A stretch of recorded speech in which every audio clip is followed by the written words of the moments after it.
Dr. Sam Kogan, thank you so much for joining us today and participating in our module as a guest lecturer.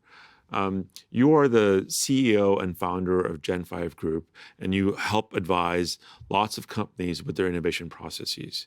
So tell us a bit about yourself and what your company does. I'm glad to be here. So in my background, I'm a physicist and classical scientist, I would say. My master's degree in material science and PhD in polymer science. And for years, I was working and then running R&D organizations in big chemical companies. My last achievements was developing a new process of making Teflon type polymer. But 20 years ago, I completely changed my life. And since that, I've been in the field of innovation, helping big companies and startups to develop and commercialize new products and new technologies. I've been lucky working with an exceptional group of scientists, engineers that all use the same methodological approach to development and commercializing products and technologies. And the essence of our approach is a functional view on the world. We look at the world as full of functions rather than objects. And this allows us successfully work from potato chips to electronic chips industries, from nuts and bolts problem to the big strategic problems. Fantastic. So tell me a bit more about functional thinking, how it came about, and how you discovered it in your own work. So functional thinking was formalized in late 40s by Larry Miles, who worked in the purchasing department of GE. And he wanted to get the best deals for GE when they were sourcing parts and materials. So eventually he developed a value engineering approach, looking at usefulness of the components of products or materials that we're buying versus what it would cost them. And it was great theory and that was used by a lot of economics. People from purchasing, from financial, and so on.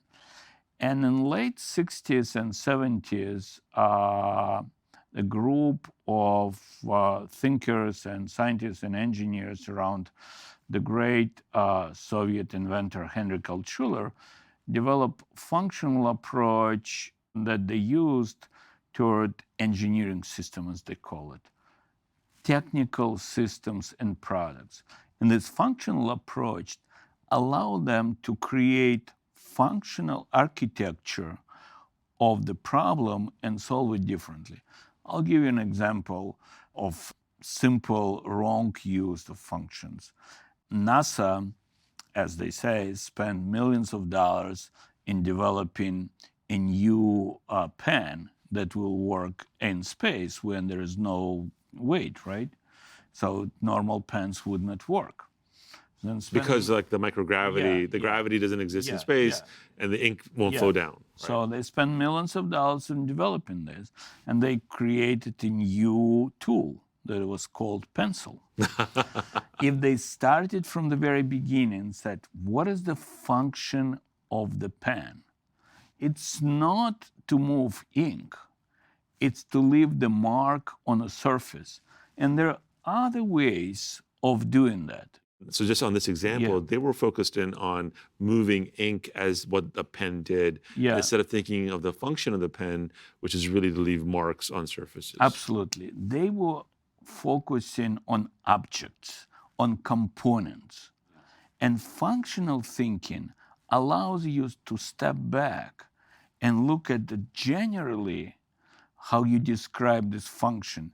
And basically, functional approach, what attracted me to that, and once again, what allows us to really move from pet care to aluminum wheels, from gas turbine to diapers.